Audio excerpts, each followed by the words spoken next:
Hello everyone, welcome to our channel Rama एडिलेट study. Friends, आज है 26 मार्च 2022 और आज से रिलेटेड जितने भी इंपॉर्टेंट करंट अफेयर्स हैं आज के इस वीडियो में हम डिस्कस करने वाले हैं। और साथ ही साथ आज की इस वीडियो में हम टॉप 10 स्ट्रेटेजी के क्वेश्चंस को भी डिस्कस करेंगे, जिससे कि आपका करंट अफेयर्स के साथ साथ जीके नॉलेज भी स्ट्रॉन्ग होता रहे। अगर आप किसी भी एग्ज़ाम की तैयारी कर रहे हैं तो आज का ये वीडियो आपके लिए बहुत ही ज़्यादा यूज़फुल होने वाला है, इसलिए वीडियो से अंत तक जरूर बने रहें। अगर आपको कोई भी डाउट होता है तो हमें कमेंट बॉक्स में मैसेज ज़रूर करें।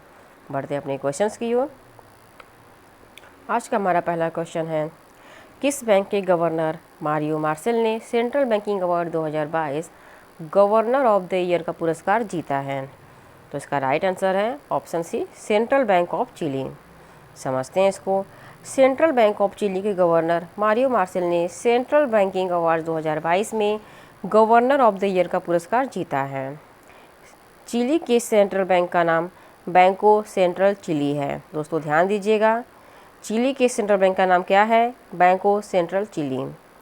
मार्सेल ने संस्था को और बेहतर बनाने के लिए कदम उठाए हैं। उन्होंने अपने आंतरिक प्रबंध संरचना को बदल दिया है, मौद्रिक नीति के बैठकों की संख्या को 12 से घटाकर 8 कर दिया है, अंग्रेजी और स्पेनिश दोनों में अपने संचार की गुणवत्ता में भी सुधार किया है।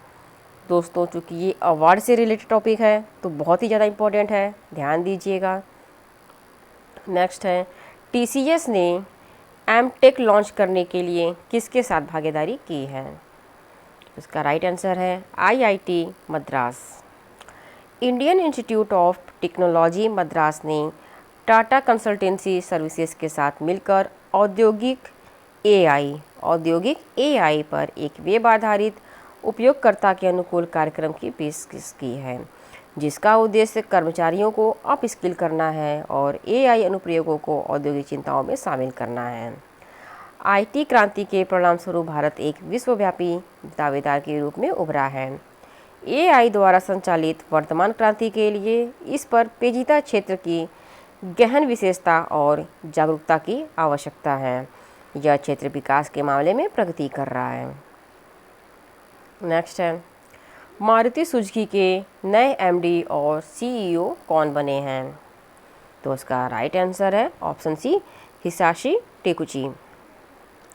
समझते हैं इसको। हिसाशी टेकुची जो कि जापान के हैं, को 1 अप्रैल 2022 से 3 साल की अवधि के लिए मारुति सुजुकी के प्रबंध निदेशक और मुख्य कार्यकारी अधिकारी के रूप में नियुक्त किया गया है।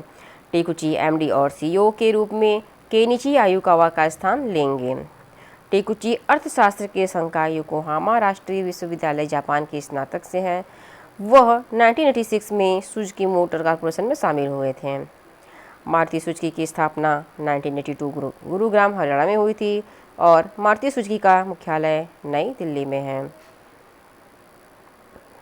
नेक्स्ट है, बंगाल में बिप्लोबी भारत गैलरी का उद्घाटन किसके द्वारा किया गया है? तो इसका राइट आंसर है option D, PM Narendra Modi. प्रधानमंत्री नरेंद्र मोदी ने शहीद दिवस के अवसर पर कोलकाता के विक्टोरिया मेमोरियल हॉल में बिप्लोबी भारत गैलरी का उद्घाटन किया है। उद्घाटन वस्तुतः वीडियो कॉन्फ्रेंसिंग के माध्यम से किया गया है। किसके माध्यम से किया गया है? वीडियो कॉन्फ्रेंसिंग के माध्यम से किया गया है, वर्चुअल तरीके से। इस नए गैलरी का उद्देश्य 1947 तक की घटनाओं का समग्र दृष्टिकोण प्रदान करना और क्रांतिकारियों द्वारा निभाई गई महत्वपूर्ण भूमिकाओं को उजागर करना है। दोस्तों चूँकि ये हमारे नेताओं से रिलेटेड है जिन्होंने क्रांति में बहुत ही ज़्यादा सहयोग किया था, तो ये बहुत ही ज़्यादा इंपॉर्टेंट टॉपिक है और एग्ज़ाम में पूछे जा सकते हैं। नेक्स्ट है, गुलामी और ट्रांसअटलांटिक दास व्यापार के पीड़ितों की स्मृति में अंतर्राष्ट्रीय दिवस कब मनाया जाता है? तो इसका राइट आंसर है ऑप्शन बी, 25 मार्च। नस्लवाद और पूर्वाग्रह के खतरों के बारे में जागरूकता बढ़ाने के लिए हर साल 25 मार्च को गुलामी और ट्रांसअटलांटिक दास व्यापार के पीड़ितों के स्मरण का अंतर्राष्ट्रीय दिवस मनाया जाता है। यह दिवस न्यूयॉर्क में संयुक्त राष्ट्र मुख्यालय और दुनिया भर में संयुक्त राष्ट्र कार्यालयों में समारोह और गतिविधियों के साथ मनाया जाता है। 2022 में इसकी थीम रही है साहस की कहानियाँ, दास्ता का प्रतिरोध और जातिवाद के खिलाफ एकता, resistance to slavery and unity against racism. दोस्तों बहुत ही ज़्यादा इंपॉर्टेंट टॉपिक है और ये थीम तो अपनी जगह इम्पॉर्टेंट है ही, थीम एग्ज़ाम में पूछे जाते हैं। नेक्स्ट है इंडियन साइकियाट्रिक सोसाइटी का राष्ट्रीय सम्मेलन कहाँ शुरू किया गया है? तो इसका राइट आंसर है ऑप्शन ए विशाखापत्तनम। 25 से 26 मार्च तक विशाखापत्तनम में इंडियन साइकियाट्रिक सोसाइटी का 73वां वार्षिक राष्ट्रीय सम्मेलन आयोजित किया गया। कौन सा? तो ये 73वां वार्षिक राष्ट्रीय आयोजन किया गया है। मधुरवाड़ा में विजाक सम्मेलनों में आयोजित 3 दिवसीय सम्मेलन में भारत के विभिन्न हिस्सों और विदेशों से कुछ विशेषज्ञ भाग ले रहे हैं। पिछला राष्ट्रीय सम्मेलन 37 साल पहले विशाखापत्तनम में आयोजित किया गया था। दोस्तों ध्यान दीजिएगा, इम्पॉर्टेंट है, क्योंकि इस टाइप के क्वेश्चन IAS के इंटरव्यू में भी पूछे जाते हैं, इसलिए आप इसे ध्यान दीजिएगा। इसका थीम है, जो कि विषय है, bridging minds connecting generation. Next है ग्रीन डिपॉजिट प्रोग्राम किस बैंक के द्वारा लॉन्च करने की घोषणा की गई है? उसका राइट आंसर है option D DSB bank India. DSB bank India ने कारपोरेट ग्राहकों के लिए अपने ग्रीन डिपॉजिट प्रोग्राम को लॉन्च करने की घोषणा की है, जो कंपनियों को पर्यावरण के अनुकूल परियोजनाओं या रास्ते का समर्थन करने का एक आसान तरीका प्रदान करता है। DBS बैंक वैश्विक स्तर पर कुछ बैंकों में से एक है जो टिकाऊ और पर्यावरण के अनुकूल हरित क्षेत्र को ऋण और समाधान प्रदान करने के सतत विकास लक्ष्य को एकीकृत करता है और अब एक ग्रीन डिपॉजिट उत्पाद पेश कर रहा है। नेक्स्ट है किस राज्य के केवलादेव राष्ट्रीय उद्यान में अफ्रीका की बोमा तकनीकी का उपयोग किया गया है?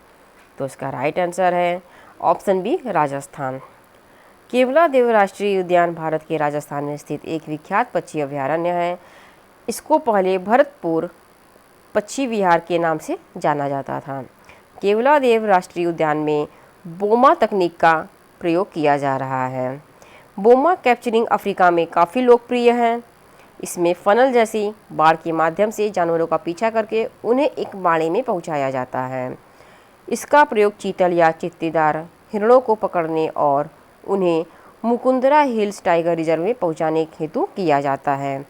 दोस्तों ये वेरी इंपॉर्टेंट टॉपिक है, क्योंकि ये टेक्नोलॉजी से भी रिलेटेड है और ये हमारे राष्ट्रीय उद्यान से भी है। तो ये भी पूछा जा सकता है कि केवलादेव राष्ट्रीय उद्यान कहाँ है, भारत के किस राज्य में है, या बोमा तकनीक का प्रयोग कहाँ किया जा रहा है। इस टाइप से इस क्वेश्चन को घुमा फिरा के पूछा जा सकता है, इसलिए इसे आप लोग राइट डाउन कर लीजिए।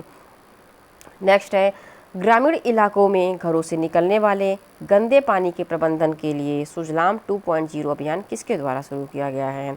तो इसका राइट आंसर है ऑप्शन सी गजेंद्र सिंह शेखावत।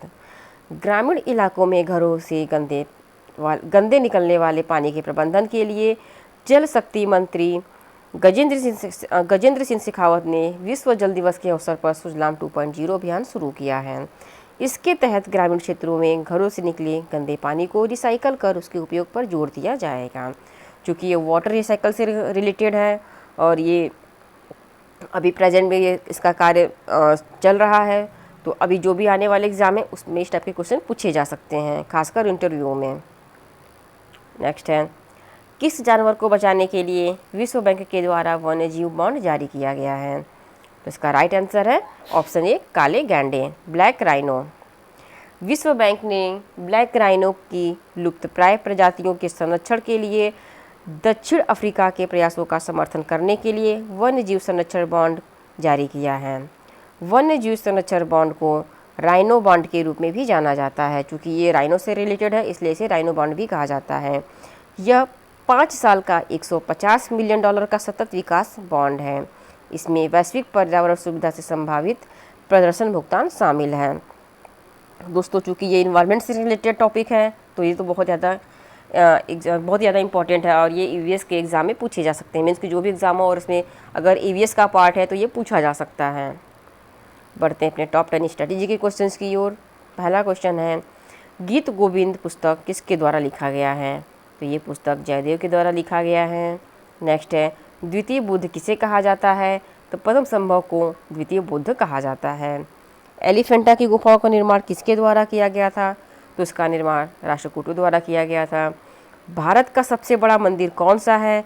तो ये रंगनाथ स्वामी मंदिर है, जो कि तमिलनाडु में है। चोलों के समय की विख्यात मूर्ति कौन सी है? तो चोलों के समय की विख्यात मूर्ति नटराज की मूर्ति है। नेक्स्ट है, गुरुमुखी, डोंगरी और सिंधी भाषाओं का विकास किस लिपि से हुआ है? तो ये शारदा लिपि से हुआ है। महाबलीपुरम का ब्लैक पगोड़ा मंदिर किस शासक द्वारा बनवाया गया था? तो ये पल्लवों द्वारा बनाया गया था। वेरी वेरी इंपॉर्टेंट टॉपिक है, एग्जाम में कई बार ये क्वेश्चन पूछे गए हैं। UP TET, C TET, super TET, सभी एग्जाम में ये पूछे गए हैं और आगे भी पूछे जा सकते हैं। इसलिए इसमें जितने भी क्वेश्चन लिए गए हैं सारे ही क्वेश्चन ये अपनी जगह इंपॉर्टेंट है, आप लोग इसे राइट डाउन कर लीजिएगा। नेक्स्ट है, गंगा सागर मेला प्रतिवर्ष किस राज्य में लगता है? तो ये पश्चिम बंगाल में लगता है। फड पेंटिंग किस राज्य की प्रसिद्ध पेंटिंग है? तो ये राजस्थान की है। सितार का जनक किसे कहा जाता है? तो अमीर खुसरो को सितार का जनक कहा जाता है। आज के लिए बस इतना ही दोस्तों। अगर आपको हमारा वीडियो पसंद आया हो तो प्लीज़ हमारे चैनल को सब्सक्राइब कर दीजिए, लाइक और शेयर भी कर दीजिए।